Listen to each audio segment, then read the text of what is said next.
les amis, allez, quatrième volet de notre pâte à p'tique sur la campagne. Cette fois, on va travailler celui-ci et on va apprendre la perspective avec la barrière qui s'en va à l'horizon et on va travailler la perspective grâce au point de fuite. Et puis le moulin bien sûr qui invite notre regard au loin. Sinon, rien de compliqué pour le muret, pour les racines et pour l'eau, c'est comme le reste. Comme d'habitude, si vous souhaitez décalquer, le dessin à imprimer dans la description. Une fois que vous aurez repassé votre marque-page au crayon de papier puis à l'encre, vous pourrez avancer la vidéo au minutage indiqué ici. Et pour les autres qui souhaitent dessiner, c'est maintenant. Allez, c'est parti! Dans un premier temps, on va tracer des points de repère sur le bord. Vous placez votre règle avec le 0 sur la ligne là-haut, comme d'habitude. Et vous tracez un petit trait à 6,5 cm, 8, 11,5, 12, 13, 13,3 et 13,8.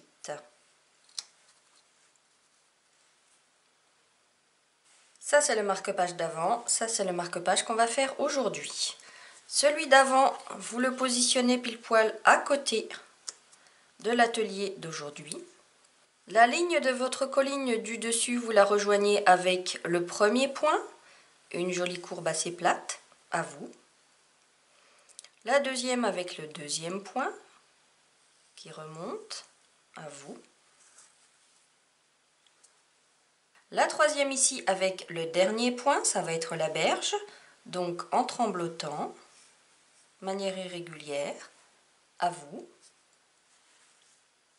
Et les 4 points qui restent, ça va être l'arrivée ici des racines de l'arbre qui sera sur le marque-page d'après. Le marque-page d'après, ça sera ça, pour que vous compreniez bien. Cette racine de gauche, elle part du centre du marque-page, elle touche l'eau et elle remonte comme ceci, vers le point du dessus, à vous. Voilà, je vous fais un gros plan, ce sera mieux. Ensuite, on va faire un petit V pour le départ d'une deuxième racine. On rejoint ici et on va rejoindre ce point-là, à vous. Et la seconde racine, elle part du point du dessus.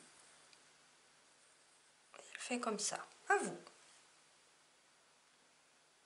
Et au centre, on a 3 feuilles, en tremblotant, avec une nervure centrale. À vous. Le muret de pierre écroulé. Vous tracez une courbe comme repère, comme ceci. À vous. On va déjà faire la partie de devant des pierres. Donc des formes irrégulières, genre hexagone.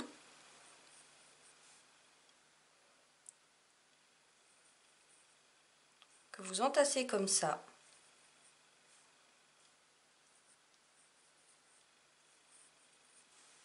À vous. Et la dernière, ça sera un rectangle. À vous. Son épaisseur. À vous. Et on le referme en haut comme ça. À vous. Maintenant, on va donner de l'épaisseur aux pierres de gauche. On remonte comme ça. À vous. Et on referme. À vous. On referme celle-ci. À vous. On referme celle-ci. À vous.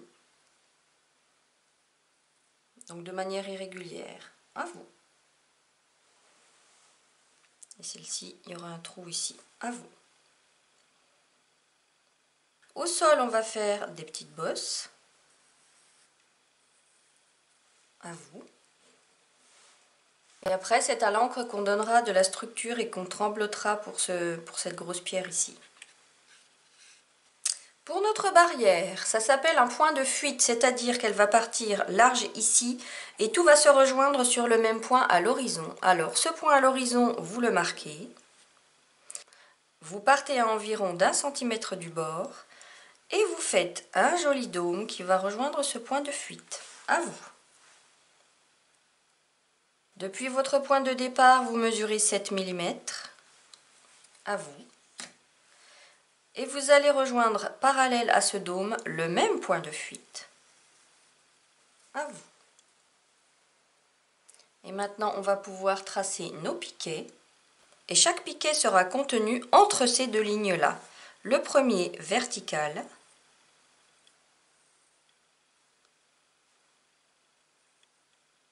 Enfin, ils sont tous verticaux.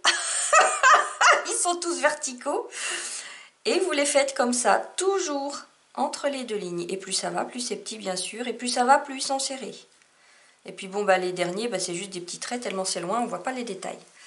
Et le piquet de devant, eh ben, on va voir le dessus uniquement, puisqu'on va dire qu'il s'enfonce derrière la colline. À vous. Et entre ces piquets-là, on va faire des fils. Alors ça peut être des fils de fer barbelés, on ne va pas faire le détail des barbelés. Et vous les reliez comme ça. À vous. Pour notre moulin, vous tracez un axe. À vous. Vous mesurez 2 cm par rapport à la base, un petit point de repère. À vous.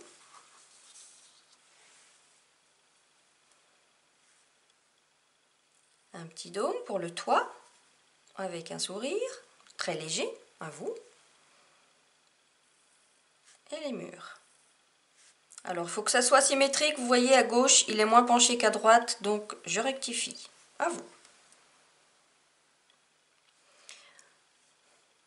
Pour les ailes, un point de repère au centre, 2 axes perpendiculaires. À vous.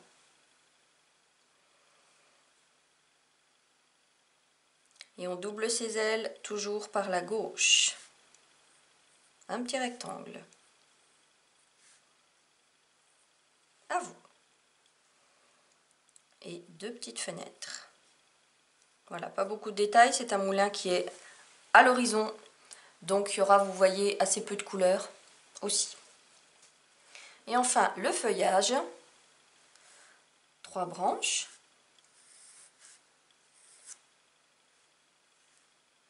Chacune a une feuille au bout.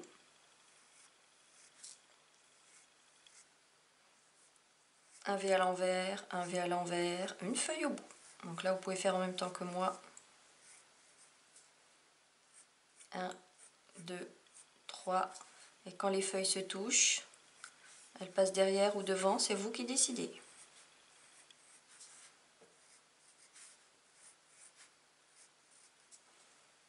Et là, on fait un seul V. Et 4 nénuphars, ou 3 ou 5, hein, c'est comme vous voulez. On repart toujours sur une base ovale.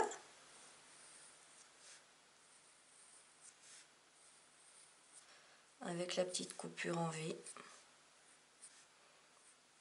Et après les nervures, on les travaillera à l'encre. À vous. Si vous êtes satisfait de votre crayonné, on peut passer à la mise en encre, en commençant comme d'habitude par les éléments qui sont au premier plan, c'est-à-dire les nénuphars. Donc les petites nervures.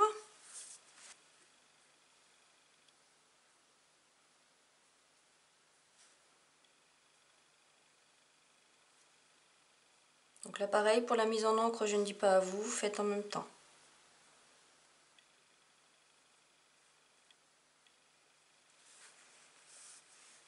Ensuite, ce sont les 3 feuilles, avec leur nervure centrale.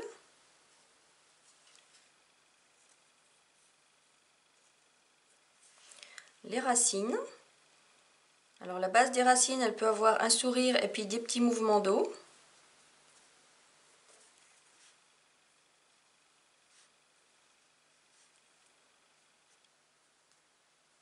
Donc attention, les racines passent derrière la feuille.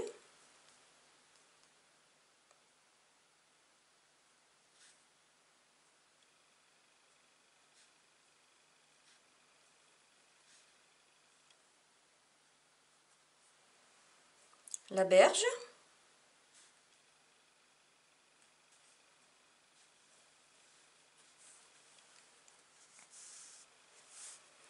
Nos pierres. On commence par les 3 bosses au sol. Donc attention, votre trait de dessin ne touche pas la ligne, hein, parce que si vous continuez, il va falloir penser à le faire sur le dernier marque-page. Et les pierres de manière irrégulière, en commençant par celle du dessus, avec des petits mouvements comme ça, des petits points, des petites encoches.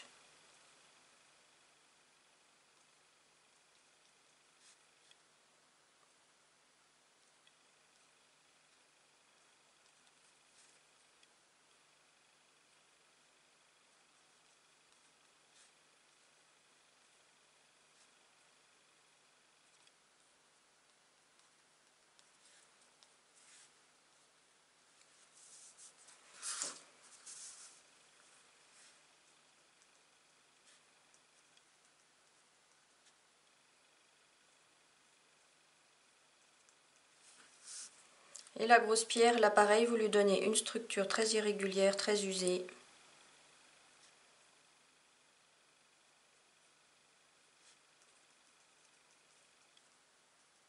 Voilà. La colline. Nos poteaux.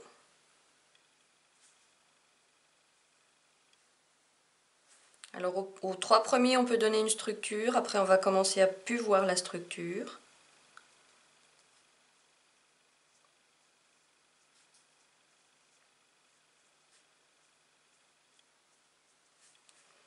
Les fils.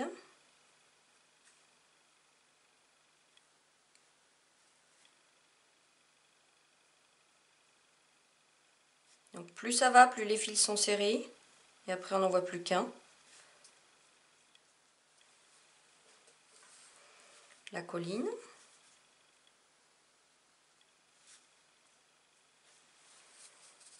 Le moulin en commençant par les ailes.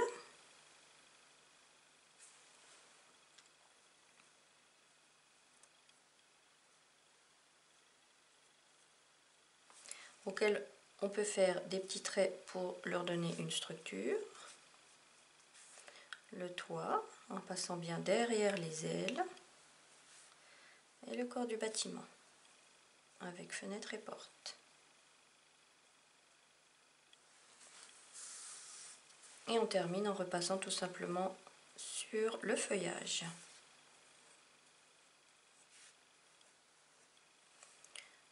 Et vous pouvez donner des nervures aux feuilles si vous le souhaitez.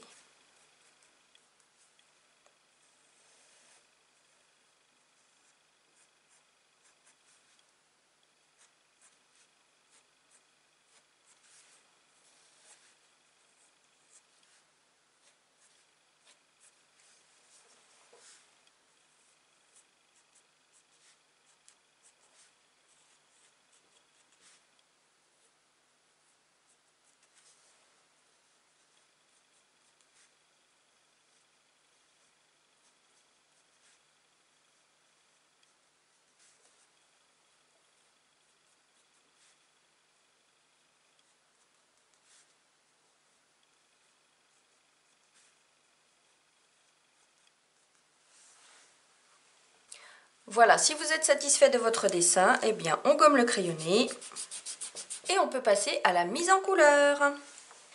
Bienvenue à ceux qui ont décalqué. Alors je vous montre le marque-page en gros plan si vous voulez mettre pause et contrôler si vous avez bien la même chose. Mais bon, il n'y a rien de compliqué, hein. Voilà. Avant de passer à la mise en couleur, on va protéger à la drawing gum le feuillage, le moulin, les petits poteaux, le mur en vieille pierre, les deux racines, les trois feuilles et les nénuphars. Je prends comme d'habitude mon pinceau à pointe très fine. Allez, c'est parti.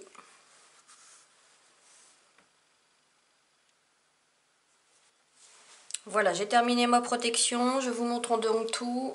Les feuilles, le moulin, les poteaux, les pierres, les racines, les trois feuilles et les nénuphars.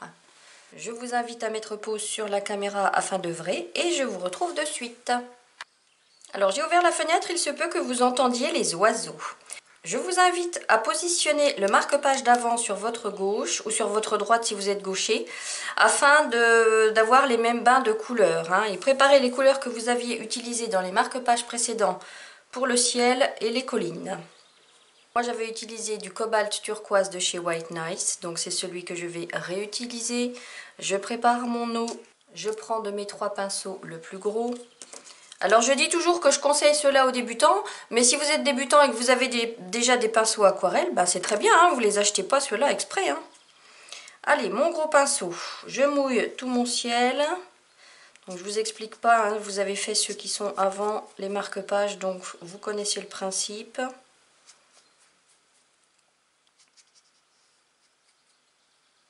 Je vais chercher mon bleu turquoise que j'applique jusqu'à la moitié et la moitié inférieure était restée blanche. Et n'oubliez pas que l'aquarelle devient plus pâle quand elle sèche.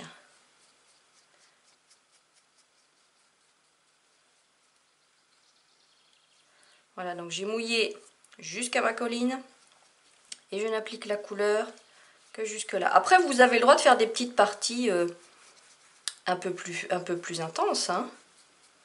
Le tout, ce sera de... Alors, pas sur la gauche parce qu'ici, c'est très clair pour moi. Mais si vous voulez faire un ciel qui commence un peu plus intense, donc vous allez jusqu'à la droite et puis le marque-page d'après, vous continuerez. Waouh. Vous continuerez avec la même intensité. Voilà, à vous. La colline du fond qui sera la continuité de celle-ci, comme elle est dans le fond, on va juste mettre 2 couleurs jaune et vert clair. Donc la jaune citron de chez Sennelier et vert anglais de chez Sennelier également. Et une petite ombre dans le fond du vallon avec du bleu azuré de chez White Nights. Donc je mouille ma colline. Même si le dessus n'est pas clair et que ça migre légèrement, c'est pas grave. Si ça migre, on pourra avoir l'impression que c'est des arbres qu'on aperçoit au loin. Je prends ici mon pinceau moyen, mon jaune.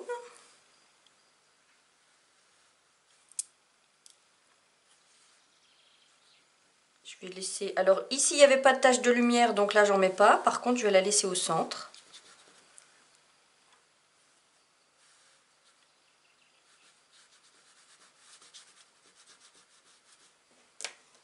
Mon vert anglais.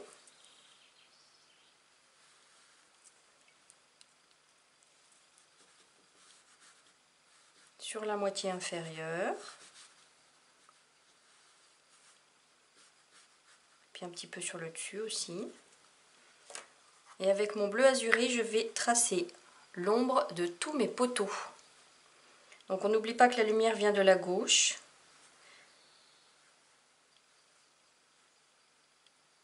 Et plus on va vers le fond, plus l'ombre est petite. Hein.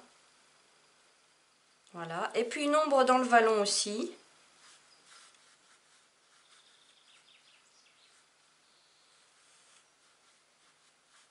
Ce qui fait que cette ombre qui est là, on peut la renforcer, celle qui est dans l'ombre. On peut la renforcer un peu. Voilà. Je vous montre de près ce que ça donne. À vous. Maintenant, cette partie-là, c'est la partie qui est donc quasiment au premier plan. On va donc reprendre à la base notre jaune, notre vert anglais. Pour l'ombre, il y aura encore du bleu azuré. Et on va se permettre de redonner du mouvement avec un peu de rouge anglais de chez White Nights. Si vous n'avez pas de rouge anglais, vous pouvez ajouter du marron. Donc là, pareil, sans attendre que le dessus sèche. En plus, j'ai pas mis beaucoup d'eau. Et si ça migre, c'est pas grave. Je mouille toute ma surface avec mon gros pinceau.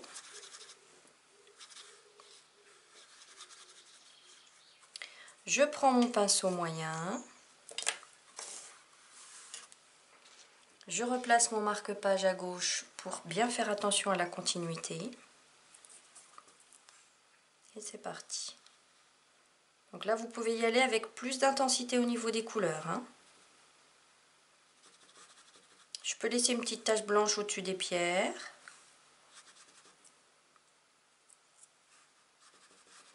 Alors pas à droite des pierres parce que comme l'ombre vient de la gauche, comme la lumière vient de la gauche, on va avoir une ombre à droite des pierres. Hein.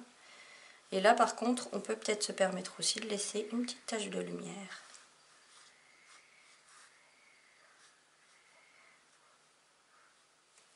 Mon vert clair.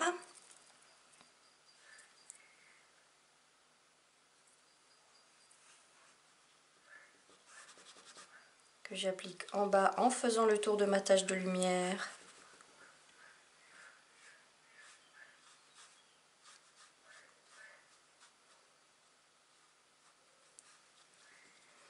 Et un chouïa sur le dessus, pour que ce soit en cohérence avec le marque-page d'avant. Hein.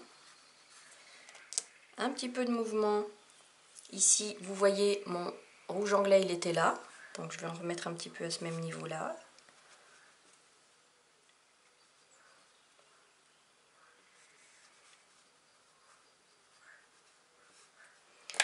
Et mon ombre avec du bleu azuré, qui se transforme en vert, vous voyez. Et attention, il y a l'ombre portée des racines.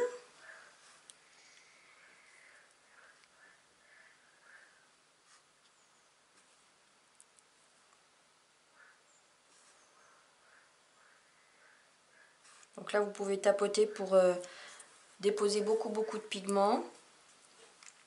Et vous n'oubliez pas, c'est les deux côtés des racines, ici et là, il y a de l'ombre. Hein. Et si vous avez envie de renforcer encore l'ombre ici des pierres et de tirer de manière irrégulière, vous pouvez. Voilà. Alors là, par rapport à mon marque-page de gauche, j'avais fait une berge assez foncée, donc je vais rajouter un petit peu d'ombre aussi sur le bord de la berge.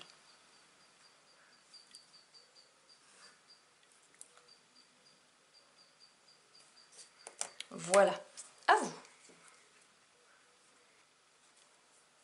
Pour peindre mon eau, j'ai attendu que la berge soit sèche afin que le bleu ne migre pas dans le vert.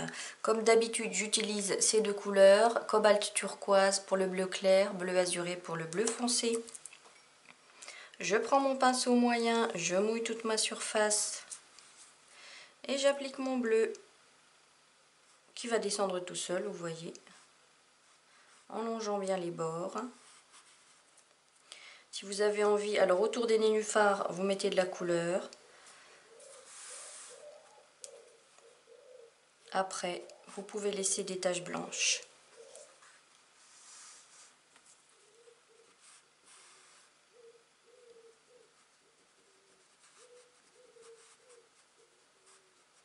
Voilà. Je prends mon petit pinceau pour appliquer mon ombre. Donc je vous rappelle qu'on ne travaille pas beaucoup l'eau.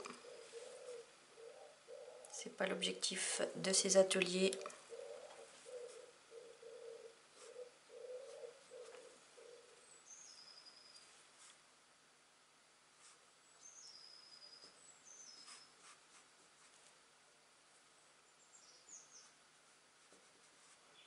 Et pensez à bien faire aussi l'ombre des nénuphars.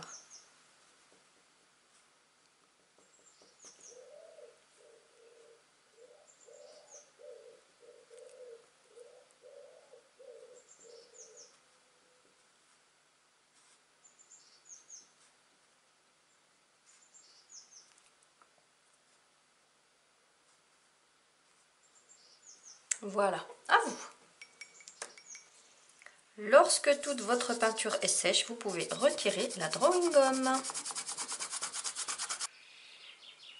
Allez, on peut commencer avec le feuillage. Deux couleurs de base, jaune, vert clair, et puis tout ce qui est ombre ici sera repassé avec du bleu azuré ou du bleu foncé.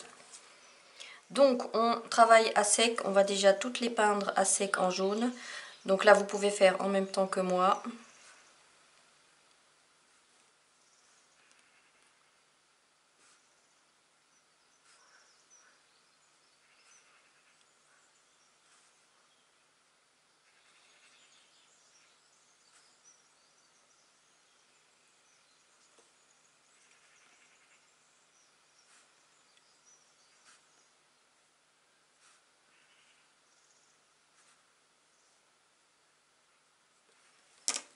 On fait pareil avec le vert clair, on repasse par-dessus.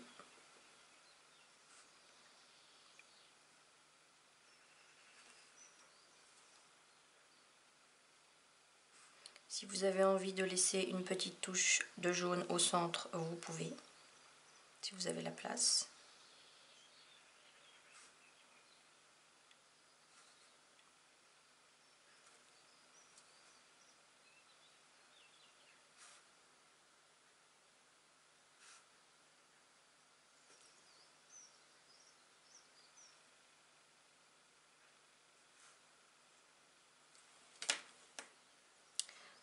Et les pétales qui sont dans l'ombre, vous voyez, on va commencer par juste ici, sur la base.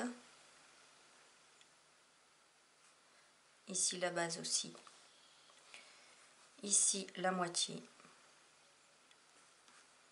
Et tous les autres sont complètement dans l'ombre.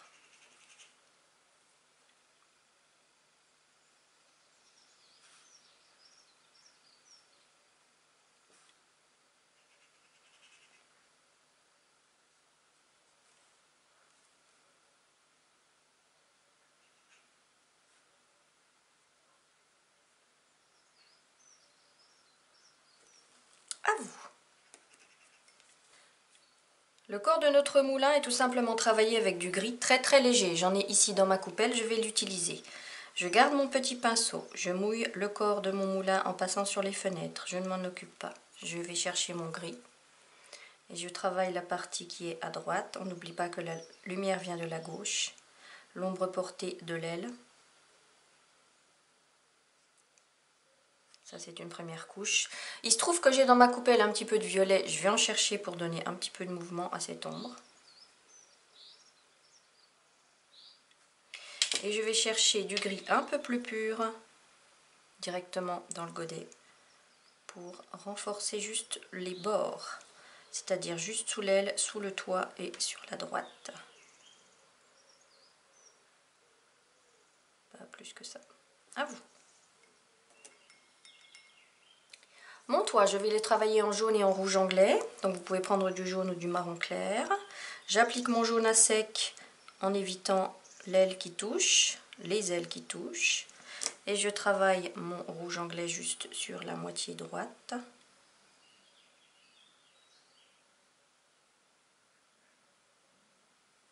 J'ai même envie de renforcer un peu cette ombre avec un petit peu de bleu. Un chouïa sur la droite. Voilà, faut pas oublier que ce moulin il est loin, donc faut pas lui faire trop de détails en couleur. À vous.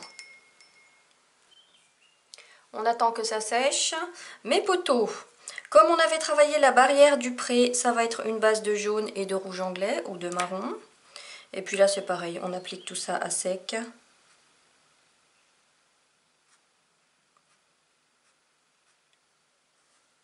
Et on repasse en marron. Si vous avez envie de laisser un peu de jaune à gauche pour marquer la lumière, vous pouvez. Si ça se referme, c'est pas grave.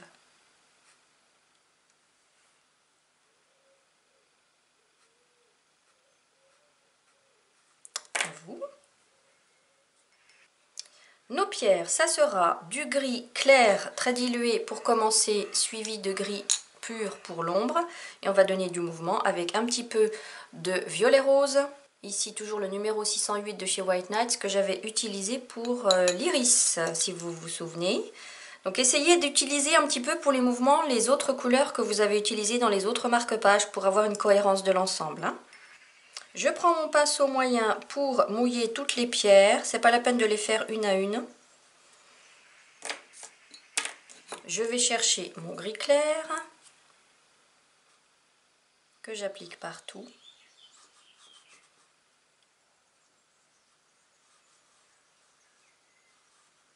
Donc là on commence à se rapprocher du premier plan, hein, donc on peut y aller avec pas mal d'intensité de couleur. Ici j'ai envie d'aller chercher encore un petit peu de violet parce que j'en ai. Je vais chercher mon violet rose. Vous vous souvenez qu'il est super puissant celui-là. Quelques petites touches ça et là. Tiens, puisque j'ai mon rouge anglais sous les doigts, bah j'en prends. Allez, il est là, ça me tente. Je ne résiste pas. Qu'est-ce que vous voulez? C'est comme ça. Hein. Hop. Ouais, c'est sympa. Ça donne vraiment un mouvement sympa. Vous voyez, hein? Soyez spontané si vous avez envie. S'il y a une couleur là, un petit godet qui vous tend les bras. Oh, puis prenez-le, puis dites, allez, on va tester. Et maintenant, je vais commencer à travailler mes ombres avec un gris un peu plus intense que je dilue quand même dans ma coupelle pour y aller progressivement. Et je commence à travailler les parties du muret qui sont dans l'ombre, c'est-à-dire cette partie-là à droite.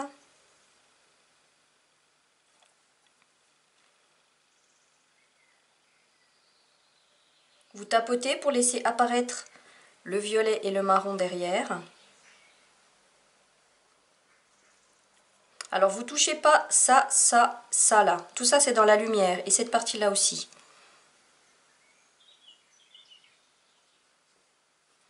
Et maintenant à ce stade là, je vais chercher du gris pur pour vraiment encore plus renforcer ces ombres.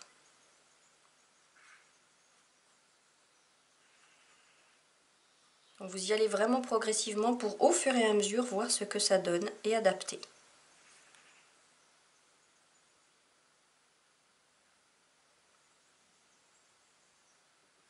Voilà, moi j'arrête là. À vous.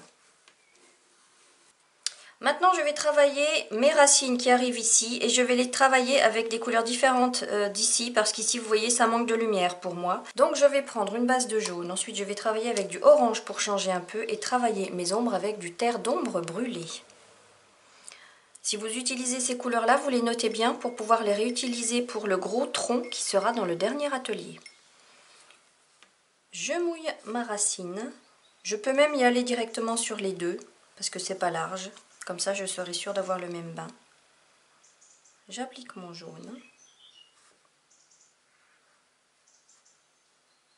On n'essayez pas de laisser une tache de lumière ici parce que c'est pas large et ça va se refermer. Mon orange sur la partie inférieure, alors ici à droite, c'est pas large donc ça va se refermer. Et ici sur la partie inférieure. Pour vraiment avoir une belle luminosité et là pareil sur la partie inférieure.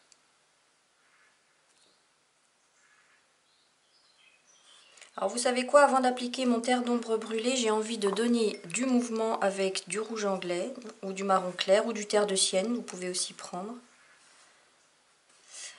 Je rince bien mon pinceau et je vais chercher mon terre d'ombre.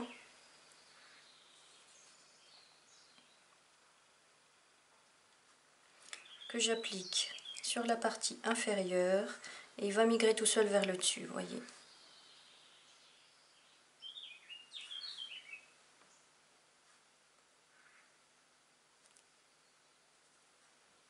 Et là pareil. À vous. Pour mes nénuphars jaune et vert clair, sans se prendre la tête et à sec. Donc une base de jaune sur tous. Voilà, vous vous souvenez qu'on ne les avait pas beaucoup travaillés, nos nénuphars, ils sont très petits, c'est pas la peine, même s'ils sont au premier plan. Et du vert.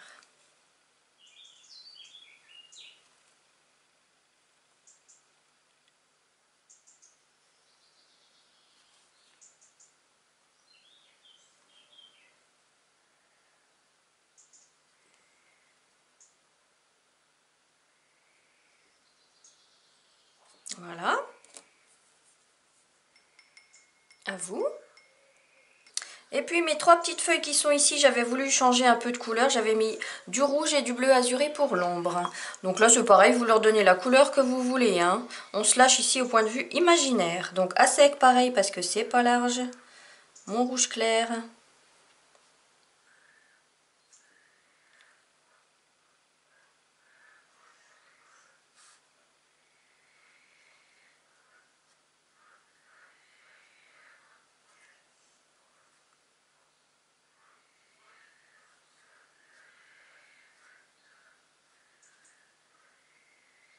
Je sais pas si vous entendez les grenouilles, hein.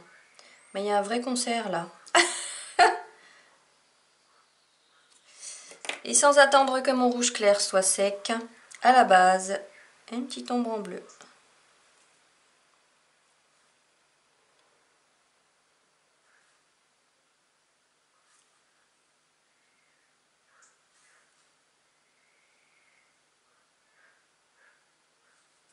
Voilà, à vous. Je reviens vers mon moulin. Avec le même rouge, je travaille mes ailes.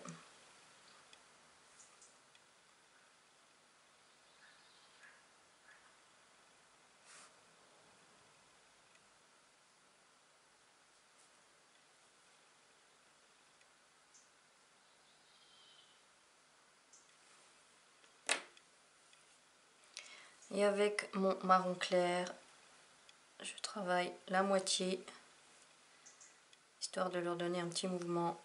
Ça va migrer, mais c'est pas grave. Voilà.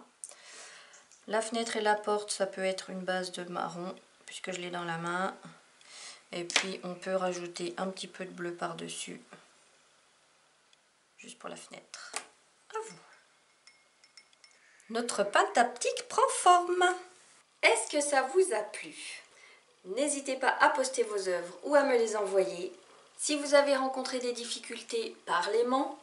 Le dernier atelier sera la semaine prochaine avec un papillon. Je vous souhaite plein de bonnes choses et je vous dis à très bientôt. Prenez soin de vous.